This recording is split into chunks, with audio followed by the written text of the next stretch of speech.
And welcome to the Stateside Soccer Show. My name is Jordan. With me, as always, is Logan. How are you today, Logan? Oh, I'm doing well on this election eve, Jordan. We are just a day away. I know everybody is excited, anxious, all sorts of things. So hopefully you got out there and voted. But right in the mix, Jordan, they had to put an election right in the midst of an MLS Cup playoff. Like, what's wrong with this country?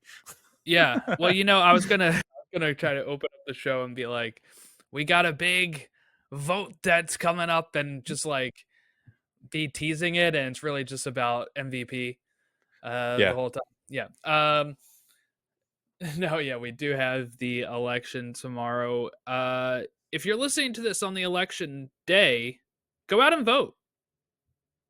Press pause or put your headphones on. Listen to us while you there vote. you go. Yeah, welcome Welcome. to Are, voting are with you in the Logan and booth Jordan. now? Okay. Make sure to highlight that or circle that in a little bit deeper. Yeah. It's not going to read the Scantron if it is not completely filled in. Okay. We are here talking the playoffs. We didn't get to do last week. Last week, we were going to do a show. You were in, well, you were up in Charleston for the weekend, right? And then you I was, came and home then and I was watched back. the Magic and the Pacers. Pacers, yeah. So that's the day we usually And record. So that was, and then we were going to record Wednesday after the first round of games were done. My wife wasn't feeling well, and my baby was not having a good evening. He was very hungry, very upset. So I was like, you know what? And I even put the winking emoji on it on the tweet. We didn't miss much. With the best no, of three, I'm sorry to say it, we didn't miss much. And that's how we're going to kick off the right. show, Logan. I just want to stress again about the best of three. I think we heard about this last year before it went into effect. And I was kind of on board of that could be fun. Best of three, that can be fun. And I still think it is fun. What I don't think is fun is it taking up 3 weeks to play 3 Yeah, games. It's so strange, especially with it being the first round, right? Because you right. have the wild card, which is a one off. Then you get the first round and you're like, no, no, no, no. Best of three. But then after that, we go right back to one offs. So it's like, Mhm.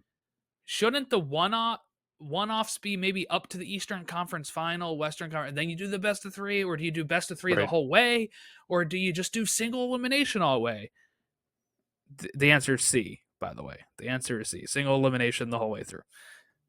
That was 2022, the only year they did that, I think, and it was amazing. Mhm. Everybody was saying they nailed it, and then they said, "We know we nailed it. We're not going to nail it next year. We are going to do the opposite." They're And like, "That was great. Let's not do that again." yeah, the Union made the made the final. We gotta change this. We need bigger markets in here. We gotta get this, off the board here.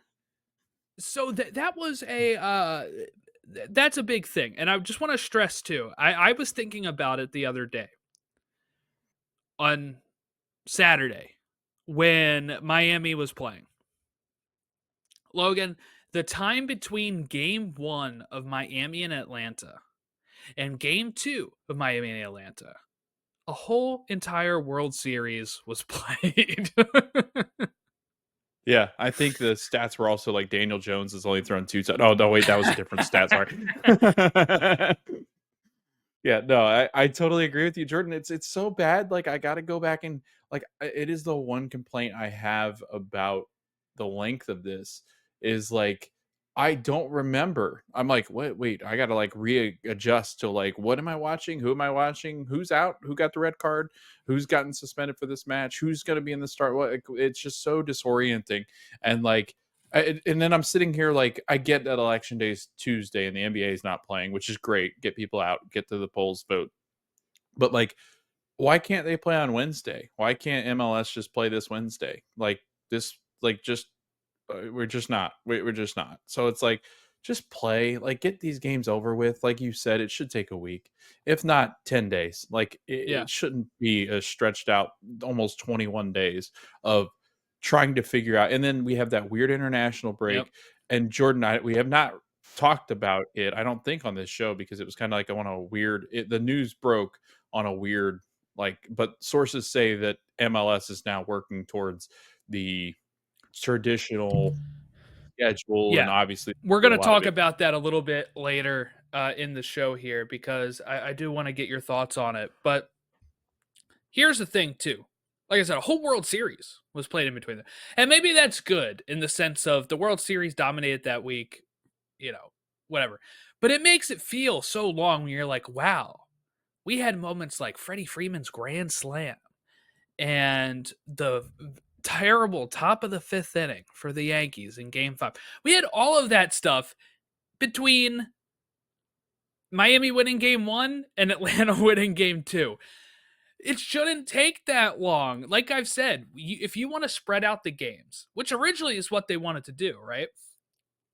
Because they have games almost every day for the first series, right? And then it's like, then they kind of format it to almost exclusively, as I think it was Friday, Saturday, Sunday.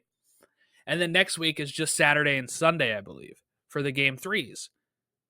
Okay, well, why not just do like let's say there's games A and games B, right? So A games would have Saturday, Tuesday, Saturday.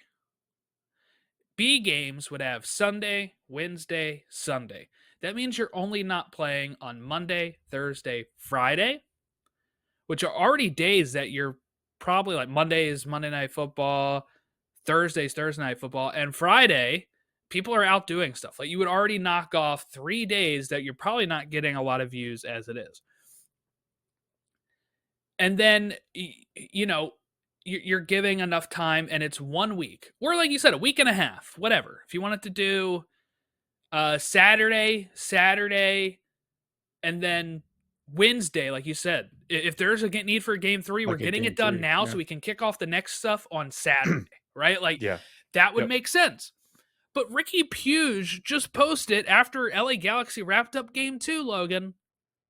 He's like, there's no playoff game for 22 days. Part of that's because of the international window. But for the Galaxy, they don't play for 22 days. All your momentum's gone. If people believe in momentum, I do, right? All your momentum is gone. You have people, and I don't even mean just players' momentum. Your ticket momentum is gone, right? Like people will be like, "Oh, when's the next playoff game?" 22 days from now. They'll forget about it. The casuals will forget about it, and that's not how it should be. You know what else is another disincentive? I guess I would say unincentive for the game. Like I probably didn't watch as many game 1s this year because they're pointless. Yes. Yep. I was I like, oh, totally agree. Red Bulls beat Crew game 1. Okay, well, you know what? That means game 2 is a must watch to see if Crew can come back. But if not, I saw the important stuff. The Red Bulls won, right? Like, and because aggregates don't matter, the game 1s are a Yep. wash. Like, it Right. doesn't matter. Um, the only thing that matters at the point is game 2, and if they split, then game 3 really matters, right? Like, so to me, you're telling casuals you don't even really have to watch game 1, and because not everybody's like it's not a must watch. You're like, oh, well, if we lose this game or if that team loses that game, they have 2 more opportunities to move on, and people will tune into game 2, see if the sweep happens or not. Uh, that doesn't work. Yeah. No, it's again, we should go back to the single elimination games. It just makes more sense. It, like the one playoff that always has success that people always like to tune into that never really have any complaints about this, and we often compare them anyway. Just American sports in general, like the NFL. It works for the NFL, therefore it will work on the fan base because a lot of NFL, NFL. I mean, there's a majority of fans that watch MLS probably watch NFL too, and they're used to that one and done. So it's not like this is a nuanced thing where they're trying to figure out a new playoff format. this is just confusing. And if you were a neutral or if you were like just getting into the league, you're like, wait, what? Why are they doing this? Like, this is so random. Like, it's just the first round is just absolutely so random. There's just nothing you can really understand about why they do it. Like, there's not, like, I cannot, besides ticket sales maybe and some TV money, I just don't get why they do this. Like, I just don't understand that. So I don't know. It's just weird to me that they do this and throw this in here because I never understood it. I didn't understand it when they announced that this was going to be the new format, and hopefully it changes going forward. So Yeah, like, I think you can solve this with the international break and stuff and not have it be crazy. So we have 5 rounds of playoffs, okay? So let's say the 23rd, we kick off the wild card, right? Boom. Decision day was the 19th, wild card the 23rd. 26th, you do round one, okay? One game. November 2nd, you do the conference semifinals. November 9th, you do the conference finals. You take the international break as your week before MLS Cup. And then the 23rd of November, you do MLS Cup. Then you're done. Like, why are we so married to the first weekend of December? I don't understand. Why is that always MLS Cup? I Why don't are know. we married to that? Yeah, that It's not even like I it's not it even doesn't like run up into Christmas. Like it, yeah, that doesn't make but any they'll play sense. on like right now they've been playing more on Saturdays, but I mean like they'll play on NFL Sundays during December too. Like they've had a Sunday MLS Cup. So it's not even like you're trying to avoid a sport. Like why not just finish it on the 23rd of November? Why? And then even if you didn't want to do that, right? Let's say you do the best of 3. Wild card on the 23rd, game 1 on 26th, game 2 on the 30th, game 3 on the 2nd. Then you have the 9th be the conference semis, a week off for international break. The 23rd is conference finals. The 30th is MLS Cup. You're still finishing a week early. Like, I don't understand. And you don't lose momentum for most of those teams. I don't know. Think about it. I know Garber listens to this show. Think about it. Yeah, often have the commissioner on. Okay, so let's take a look at let's talk about the schedule proposed changes, right? This was an article that was written by um, it was written by Paul Tenorio, right, of The Athletic, Mhm. saying that MLS is considered or is considering, nothing's locked in, of maybe switching to a traditional fall, late summer, whatever, to spring schedule with a built in winter break, just like Germany does in the Bundesliga. And I think they said that the break would be like 5 or 6 weeks and it would go from like December for like the first week of December to like end of February, which newsflash is already what we do in the off season. So Yeah, because I saw some people complain that like the northern cities it'd be too cold, but I'm like, we already played yeah. till December and we already start in late February. So Right, for me, I don't think right. it's that big of a difference. No. But I do think there is stuff to gain with this. As much as I like having MLS mostly in the summer and stuff, I think being on the same schedule as the rest of the world and lining up those transfer windows would be a huge advantage. Instead of a player like Messi entering your season at the halfway point, they're there the full season, Right.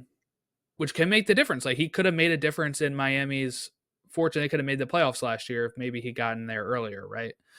I think it also having the summer window when you can bring in talent from overseas and it be at the beginning of your season and not in the middle of the season where you're trying to like Union. They lost Julian Carranza midway through the season. which Yeah. hurt. They lost Low during the middle of the season, which hurt. They lost some players that really hurt their standing. And guess what? They missed the playoffs by a couple points. Where if Blake was healthy, if they didn't have to lose some of those players, maybe they make it in, right? I think there is stuff to gain from it. I also see people say, well, that's stupid because you're competing against the NFL and college football. Again, newsflash, they already are. And in what they're already having problems with right now is that they compete against every league, right? Yeah. I mean, so who cares? Like I saw people say, like, because I had the same question: why is there one game on a Saturday when the playoffs kicked off? And everybody's response to whoever posted it, I think it was Tom Bogert, or somebody posted it, and people were jumping into his mentions saying, because college football dominates Saturdays. And I'm like, yeah, but not everybody watches that. There's got to be counter programming. And also, so what? They have 2 games on NFL Sunday, which kills college football in the ratings, right? So, like, what are we talking about? Like, I don't know. There's no good solution. You're going up against No. baseball and NBA. So you're going up against NBA playoffs in the middle of summer, NHL playoffs in the middle of summer.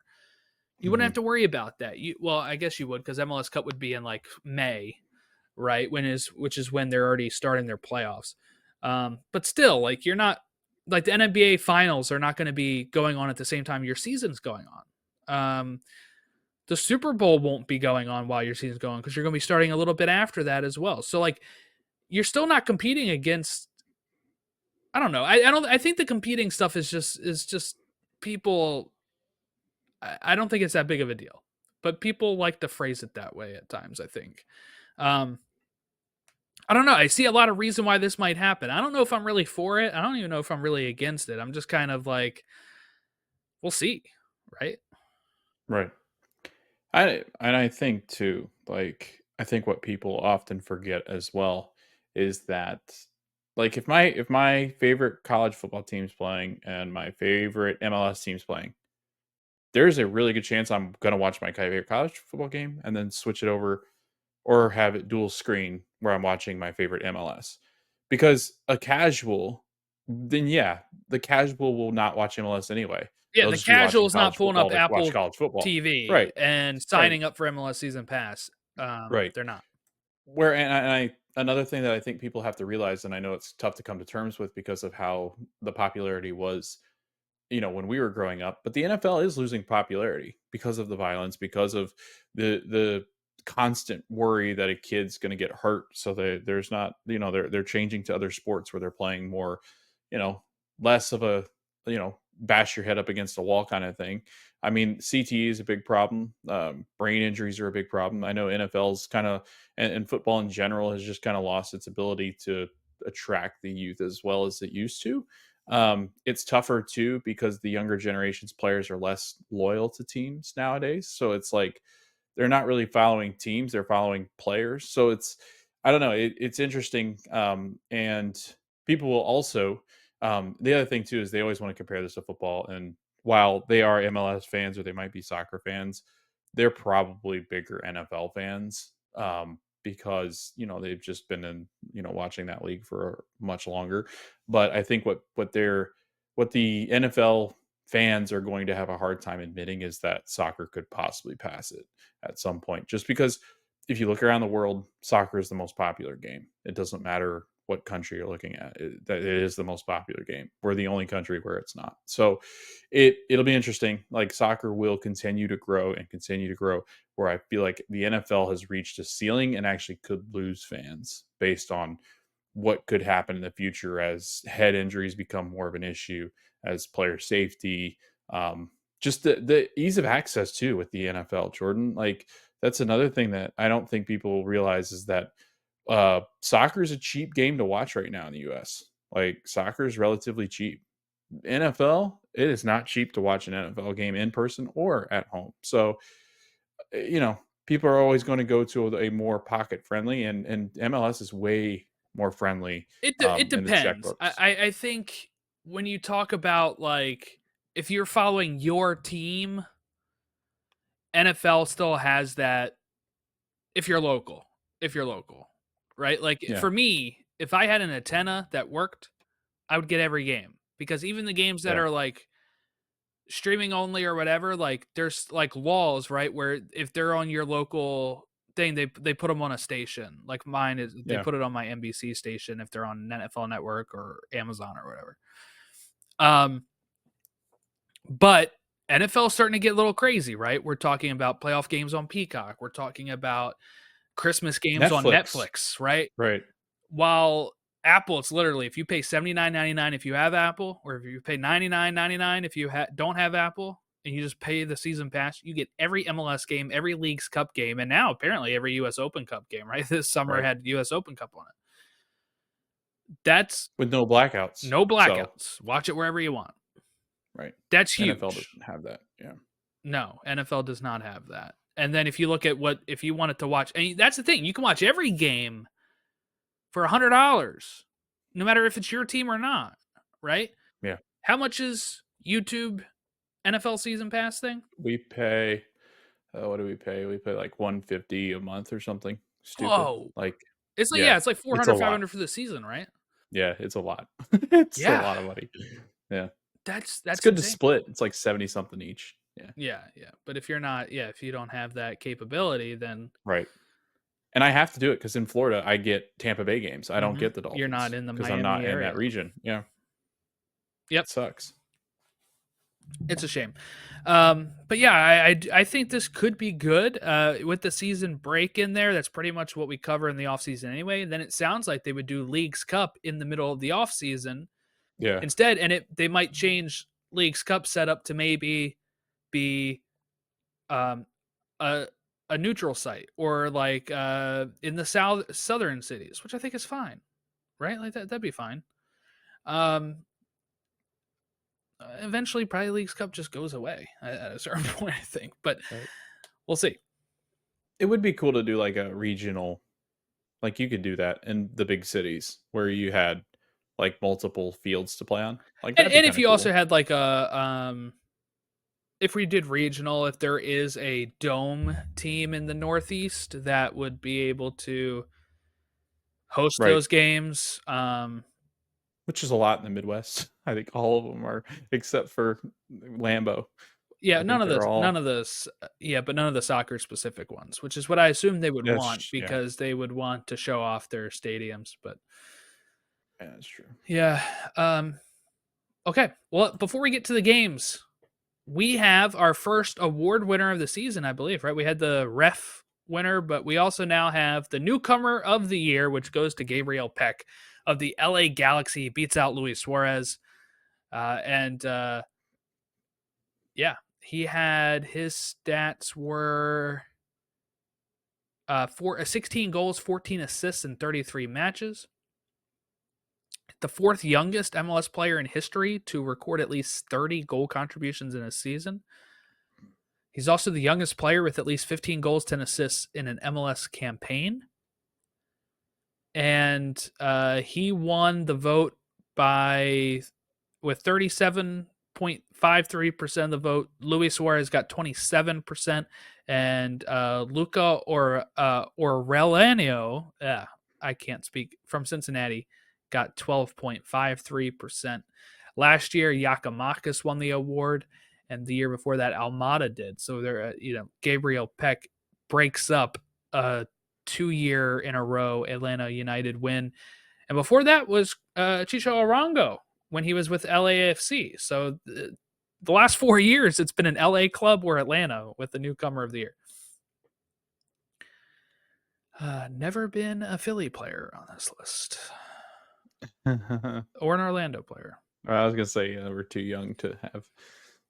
Well, Atlanta has 3 on the list, and they don't say that. That's rude. After That's you. Mean.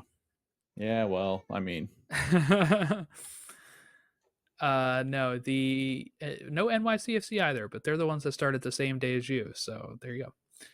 That's good, though. Yeah. The trophy of newcomer of the year. And okay, let's take a look at these games that happen.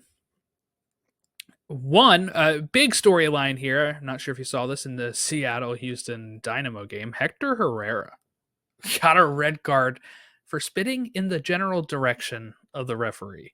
Seattle moved on in penalties after a late Christian Roldan own goal brought Houston back into it in stoppage time, but Hector Herrera sent off. And I would assume a ban is coming, right? If Clint Dempsey got a ban for ripping up Yeah. his like a book Mhm. that the ref had, I think we're gonna Yeah. probably get a few games here for Hector Herrera.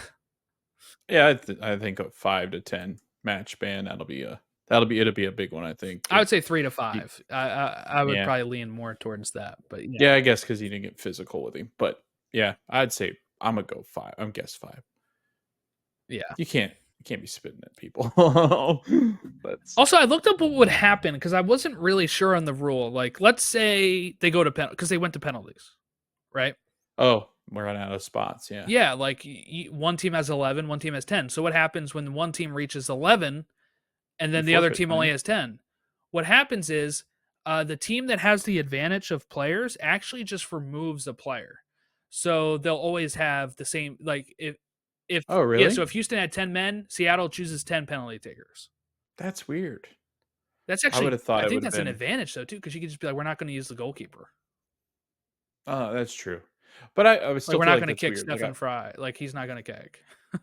I always thought the rule would have been, like, once they got to that spot, if that gotten then that team forfeits it. I Because thought they would have just started the turn earlier. Like, you know okay. what I'm saying? Like I thought then like Yeah. the next person that steps up would be the first guy again when the other team still has their 11th man. Okay, yeah, it's like okay, But yeah. no, that's not what happens. I looked it up. I was curious because they were making penalties. They were going. I think they were in round 6 or 7 when this thing. I was like, what Yeah. happens if this keeps going? And as soon as I searched it, it was over. they Like, well, I guess I didn't I need to didn't know, need to but know now I that, know. but now I know. Seattle moved on in penalties. They had one game one, game two. They went up. They went both on penalties actually. So Seattle is through to the next round. Uh, Atlanta forces a game 3 against Inter Miami. This game was even for quite a bit of time. Then let me see. I had it pull it up. Let's take a look at the scores. Um, okay, where is it? Oh yeah, so Miami like took the lead, right? Or was it? Yes, they were up. No, they were up 1-0. Yes, Martinez, right? Oh yeah, because it was Yeah. the Guzan blunder. I Yeah. mean, this was awful. This was an awful. Yeah. Which was worse? Which was the other game? Oh man. Was it LA Galaxy? Who kicked it off the Yeah, keeper that and one it was went bad rolling? too. Was that That was Galaxy? Galaxy.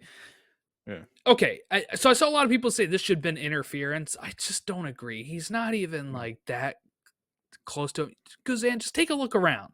Take a look Right. around before you get rid of this thing. Because they usually do. They usually stop and they're like, all right, go. Yes. But I think he was Yeah. trying to get it And out then quick and he didn't realize he was right there. Scares himself almost, drops it, and the yeah. guy's just like, thank you. Yeah. Because he's often one too that'll. I know it's usually later in the game, but Guzan's like usually the one that if he sees somebody and he's not quite sure what to do, he just kind of falls and he just kind of holds Yeah. it Waste and then he time. stops. Yeah. Yeah, and he just kind of looks around. Okay, now I've got my bearings. But he's always one that's like, yeah, Jordan. He's been around long enough. He should have known. Yeah. Like That's you my should have. thought. That's really bad. Yeah. Yeah. Well, 58th minute, they equalize. Williams scores for Atlanta. And then in the 90+4, Silva gets the lead in the 90+4. I thought this game was going penalties. They stop it. I think it was like 5 minutes of stoppage time, or it was not long before the end of the game that Silva ends up winning it for him. Right when I was thinking, oh, this is it. So I wonder your thoughts on this, Logan. Does Atlanta stand a chance? They beat Montreal in the penalty shootout. They lose game 1 to Miami. They come out and win game 2. How much of a chance, what realistic chance do they have here? Going back to Miami, to win game 3 and pull off one of the biggest upsets, a team that won the Supporter Shield, that has Messi, Suarez. I mean, like, what, a 4-pack Funko Pop lineup that they have Right. here with Alba and Busquets. Atlanta firing their manager midseason and promoting a manager and squeaking into the playoffs on the last day and now making some noise. What's your thoughts here? Yeah. Again, Atlanta got hot right at the right time. This is what we talk about all the time with playoff teams that become dangerous, those that believe in momentum. And Jordan and I have a little bit of a running gag there, where momentum's a real thing. Like if a team's hot, it's not, yes, they can be stopped. But for history's sake, Jordan, a team with momentum who's been winning, who's gone into the postseason hot, who's not been losing since the middle of the season, they tend to have the advantage on teams that are kind of limping into the postseason. Miami's not limping into the postseason, but Atlanta is extremely hot. Jordan, Atlanta are 2-1-1 against Inter Miami this year. They seem to have somewhat figured out what Miami does. And this is a rivalry. Like, this is, I mean, as much as Orlando and Atlanta want to say they're a rivalry, so are Miami and Atlanta. The proximity, that Georgia, Florida, that kind of bad blood between the fans has always existed.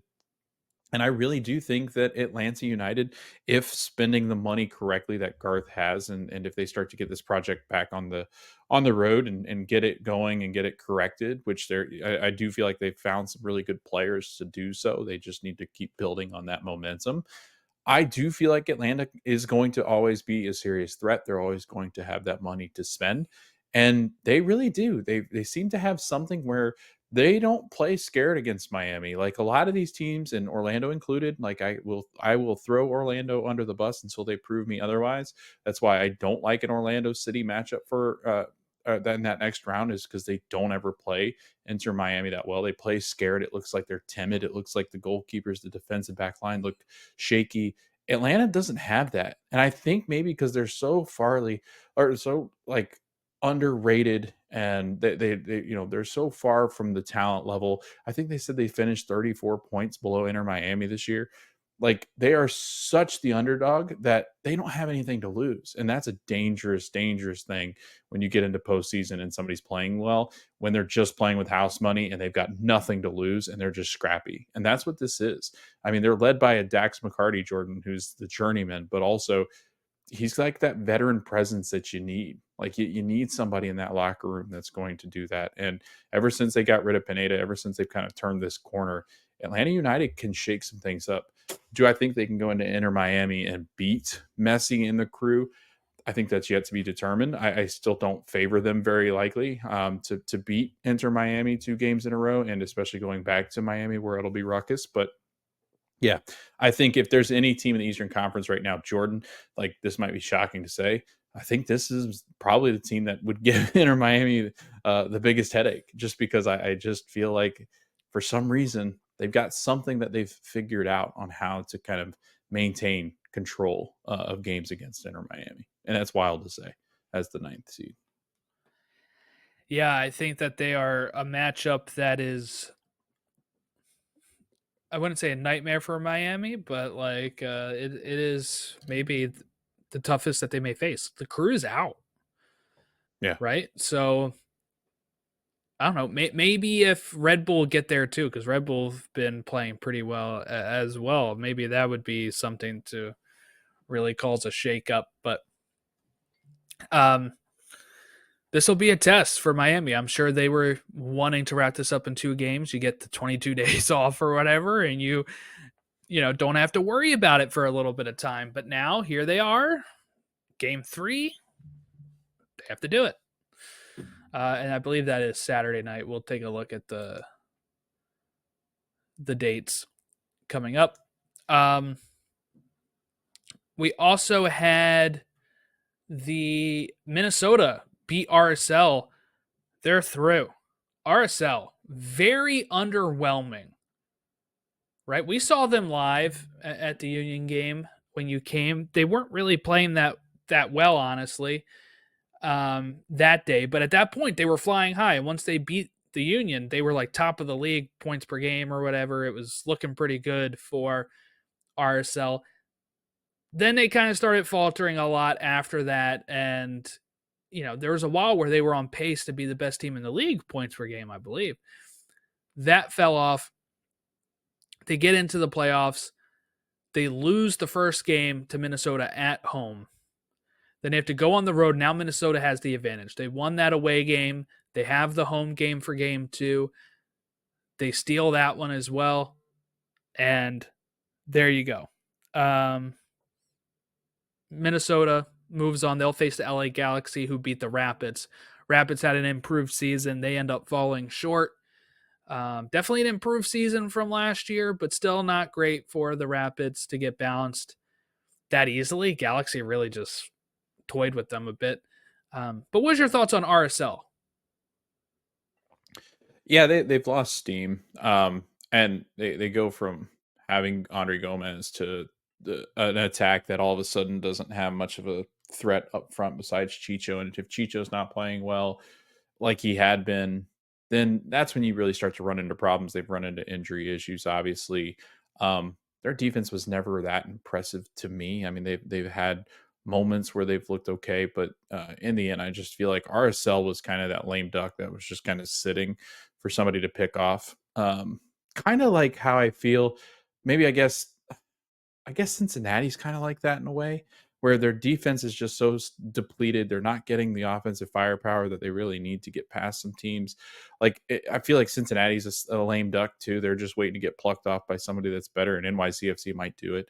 I feel like RSL was that same way. Colorado had that same feel too. Just kind of sitting there. Although RSL, I mean, you go into the season, Jordan, and I think in the summer, we were talking about how they could make a push to be one of the top teams in the Western Conference. And then it was all of a sudden that, their attacking power goes away. And then I mean, if you can't score goals in this league, Jordan, you got to score to win. So, but especially in MLS where defenses are not really known for locking you down aside from a handful of teams. So, it's typically easier to score in MLS than most leagues, and it's a very fast-paced game in the United States and MLS. But at RSL, they just kind of slumped off, and they ended up into the 3rd seed, which was decent seeding. And I think if Seattle had been a better team to start the season, RSL would have fallen a little bit further into that 4th spot. But there was just not enough time for Seattle to really catch them in the season. But Jordan, going into this, you and I would have agreed that Seattle was the better team of RSL, LA Galaxy and LAFC far and away better. And you could even make arguments that Houston, Vancouver, and Minnesota were playing better than RSL. So, yeah, they are a team, Jordan, that had no momentum. They were coming in on fumes, and those fumes did not last, and they were bounced because I just feel like they're just not. They need more. They've always needed more. I just feel like they've never been able to put a great team together since the days where RSL were just mashing up the league, which was early on. But I mean, I just they've not been the same, Jordan. It's like Kyle Beckerman leaves, and that was the end of that chapter, and they've not really been able to get it back together since. Galaxy beat the Rapids. Ricky Puig played really well, especially in game 2. He got 2 goals late in the game to seal it for LA Galaxy. They beat the Rapids. Chris Armas, Zach Steffen, all of those are done. Yeah, so that was Steffen who kicked the ball and it hit off the Galaxy player and into the net, right? Not great. Not great. I don't know if any of the U.S. goalkeepers are playing well right now. Crew get bounced by the Red Bulls. I saw this going around. Was it a successful season for the Crew? I know our good friend Fabian actually put is it a disaster or I forget what word they'd use, but a failure is what they had said of a season. I don't think any season that you win a trophy, Leagues Cup, is a failure. So I would say no, it's not a failure. That's what I put as well. But also they reached the CCC final. I mean, yeah, they got bounced out in the playoffs. That happens. Probably be less embarrassing if it was a one-off game, because then you could say, hey, that happens in one-off games. But the fact they lost 2 out of 3 and didn't even get a chance to win that win one of those 3 games, in the sense of they got swept, is not a good look. But is it a failure? No, right? Like, you won a trophy, you won Leagues Cup, you already won MLS Cup last year. It is what it is. That happens. But now the question becomes, does Wilfred Nancy stay or does he go? Right. And who knows? He's on the commercial with the against hate, against racism. Yeah. You see him on there. So, like, the Yeah. only MLS representative. So, Yeah. Yeah. No, I mean, maybe that's his next role. He's going to take down racism. That'd be cool. By himself, like Wilfred Nancy Avenger, that'd be great. But yeah, Jordan, that'll be interesting. I don't consider it a failure just because of how much success they've had, right? Like winning a trophy in a season, and while this didn't pan out, in a like Jordan, back-to-back season too. Like, right, last year, they literally won a trophy. This year, they right, win another one. right. I think in the last 2 years, they're the team that have played the most games. So I think this is a win. Like, obviously, this is disappointing, and you didn't want to go out this way. But the Red Bull, again, Red Bull can create a problem because they can defend really well. And if you can defend, you can create problems in the playoffs, because in the playoffs, all you have to do is get to these penalty shootouts. Like, that's really all those underdog teams are trying to get to. They're trying to bounce it to the third game or trying to get it to the second game. And soccer's a funny game. Soccer's a funny sport, just like baseball. Like, I feel like basketball, a little bit harder to do. I think the better roster always wins in basketball. I feel like baseball and in soccer, the better roster doesn't always win. Like, it just doesn't. And in a 3-game series, it's not like basketball. In basketball, usually the odds kind of they figure themselves out. The teams figure themselves out, and the talent, if you don't have it, it can't take you to that next level, and there's a ceiling. Soccer, man, like, you take out one player, and Forsberg can do that. Forsberg, I mean, they took out that midfield in Columbus, and Columbus didn't know what to do. They're like, I don't know how to get around this. Like, they've struggled with them tremendously. Red Bull, this was a great one, Jordan. They asked Wilfred Nancy, and Wilfred Nancy said that it was a benefit. And Sandro Schwartz said the same thing. Like, it was a benefit. Columbus Crew and Red Bull played on decision day, and Red Bull lost 3-2. But they said they had created such a problem for the Crew. They came into this series knowing, well, we can play with them. We can cause problems. And they took that game plan into this series. And now, they're playing 4 games or 3 games in a row, and they bounce them in a sweep, which is incredible, especially to do it at lower.com. So it's a testament to Sandro Schwartz. I think Red Bull are on a really good path. If they could just put some nice pieces together in the attacking front, they would be a damn good team. They're good defensively. They always will be. But I feel like Red Bull, they kind of go quiet at times. So if they figure that out, man, they're a team that's dangerous. They're a team, I think, Jordan, that you could see in the conference final. Yeah, and man, that was a fun shootout too. That was Mm-hmm. good. Good penalty shootout. Yeah. Okay, and then we had NYCFC forced to game 3 against Cincy. So NYCFC won the match 3-1, and now Cincy, who kind of been disappointing this season, there's a chance they go out against NYCFC. We had Charlotte force a game 3 against Orlando. And Vancouver forced game 3 with a 3-0 victory. Sorry, I forgot to change the score there. I wrote this when they were winning 2-0 at halftime. Curses aren't real, people. Right. Because I think most people will be like, don't write that. That would curse the team. Nope. I wrote it down. Yep. I manifested this. But yeah, Vancouver won 3-0 over LAFC. So what that leaves us with here, going into game 3s, which are going to be on Friday and Saturday. So we have LAFC and Vancouver on Friday at 10:30. That is in LAFC. So they won't have to worry about any monster truck rallies or anything like that disrupting the schedule. Okay. Then we have Saturday, Cincinnati, NYCFC at 4 o'clock, Orlando and Charlotte at 6, and Miami and Atlanta at 8 o'clock. It's obviously the best game to watch. Charlotte, of course, won on penalty shootouts against Orlando to push this game 3. We had a lot of shootouts this week. But yeah, I don't know. Charlotte, it feels like they have a lot of momentum. Again, if you don't believe in momentum, I say watch the top fifth of the inning of Game 5 of the World Series, because the momentum was surely in New York's corner until that dropped ball, and then everything swung to the Dodgers. Kind of weird how that happens. Yeah, yeah. Well, you get in your own head. I feel like the whole team then's like, don't mess up the next play, and then they It's mess up the next 100% play, that. and then Yeah. so momentum is a lot of times mental stuff too. Yeah. So, okay, if we are to quickly look at this, what are your thoughts on LAFC in Vancouver? Who moves on? LAFC is going to be really hard to beat at home. And Vanny Sartini actually said that in his press conference that this team is that LAFC is going to be the favorite, and as they should be, they're going home, and it's going to be very difficult to beat them. Does that So make I'm saying God an LAFC. LAFC fan?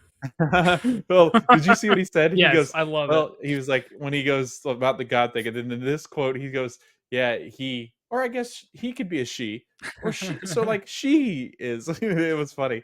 I was like, Vanny's pretty good. I love that. I love Vanny. He seems to be somebody I'd really enjoy having a coffee with. He just seems off the wall, but I love him. Yeah. And then how about out of the Cincinnati NYCFC? Who's moving on? Well, who do you have? Like, you can't just. No, that's the Yeah, way it works. Vancouver I LAFC. ask Oh, you, only I you can. get them wrong, and then And then they I'm yell at not me. on record. Okay. Yeah. Right. Got you. Okay. Let's do this. No, What'd you say again? I have LAFC moving on. Okay. Though, look, it would be very interesting in Vancouver. Like the fact that they beat them 3-0 makes me think Game 3 might be a little bit more up in the air, but who knows? Yeah. Cincy NYCFC, who do you got? I'm gonna go with NYCFC. I'm kind of leaning that way as well, actually. Putting up 3, even though it was at home, that can be detrimental because Cincinnati can't defend right now. It's not been their thing. Yeah. It's not gone well with their injuries. So yeah, I don't know. Momentum. Orlando and Charlotte. I'm gonna go Orlando. I know I'm wearing the Orlando City shirt, but at home Biased. they were awful. I've never seen them. I haven't seen them look that bad in a long time. That was like Orlando City of the first couple of months. I mean, they just looked completely out of it. But I think Dean Smith at home, that was just kind of willing. That was going to happen. Kalina played really well. I think Orlando City gets back on the right track. Remains the hot team. Miami, Atlanta. Miami. I just don't think there's any way Atlanta goes into Miami and beats them. I probably unfortunately agree. I mean, I do want to see Miami and stuff because I think it's good stories, but man, that'd be pretty funny. And I have, you know what? I'll say Charlotte's looking pretty good. I'm going to pick Charlotte. Not rooting for them, but I'm just saying. I think. Yeah. Sure, Jordan. Hey, sometimes you got to go with the Red Bulls, you know? Sometimes you got to go with the off the wall pick. Because I had Crew winning and moving on to face Miami, and that's not happening. Real quick, we had USL Championship is playing their playoffs, and guess what? There's no best of 3 in this. So in the quarterfinals, Las Vegas Lights won on penalties, 3-2. Charleston won against Pittsburgh 1-0. Detroit lost to Tampa Bay in penalties. Orange County beat Memphis 1-0. Switchbacks beat Oakland 2-0. New Mexico United beat Phoenix Rising 2-1. Indy 11 lost to Rhode Island 3-2. Louisville beat North Carolina 3-2, which sets us up for the remaining 4 games. New Mexico United versus Las Vegas Lights. Orange County versus the Switchbacks. Rowdies versus Charleston. That's almost a Logan That derby is over almost a there. Logan derby there. And Louisville, Rhode Island are the matchups there. So I believe this whole thing will be done before before probably game 3s even happen. That's a joke. That's not the truth.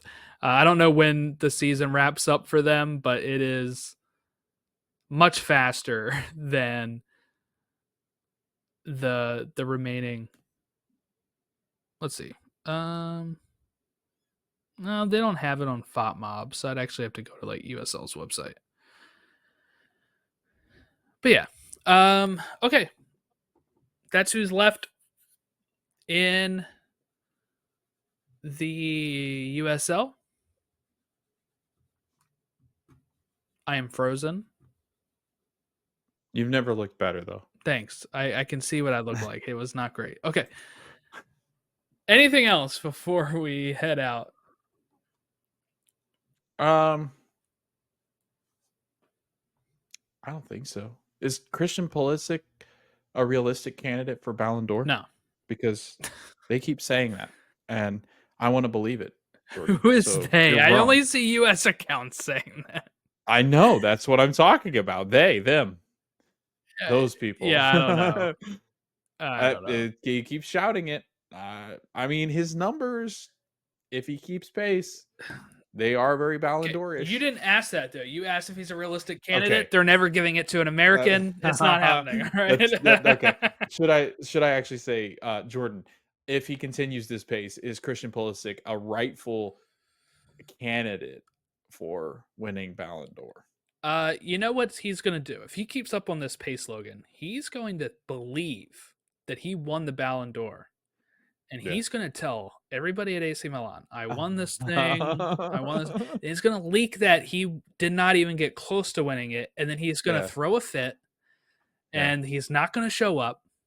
Right. And then all the American players are going to be like, this is BS. How could this happen? Yep. And then they're going to storm the stage at the Ballon d'Or. Like it was January 6th. Right. Yeah. Okay. So that's a Vinicius There's our election Jr., twist. of course, reference there because he was upset he didn't win Ballon d'Or. But Jordan, who won that? I forgot. Remind me. Rodri. Oh, that's right. Yeah, that's correct. That is correct. Yeah. Unfortunately. As he limps up there on his crutch. It's so disheartening. I just remember when he got injured, everybody was like, Arsenal's title, man, and they are sucking lately. Right. Right. I think Liverpool's the most dangerous, but we'll see. They lose Klopp and they keep on rolling. I know. Look at that. Okay, well, that'll wrap us up here at Stateside Show on all of our social medias. If you wanted to contact us, statesideshow@gmail.com. You can send long form you can send long form contact comments, all that good stuff, whatever, something with a C. Feedback. There you go. Something with an F. Criticism. Okay. Constructive criticism. Yeah. That's it. Have a great rest of your week. We'll catch you next time when we recap game 3s and look ahead to, I guess, an international break. And then the next game.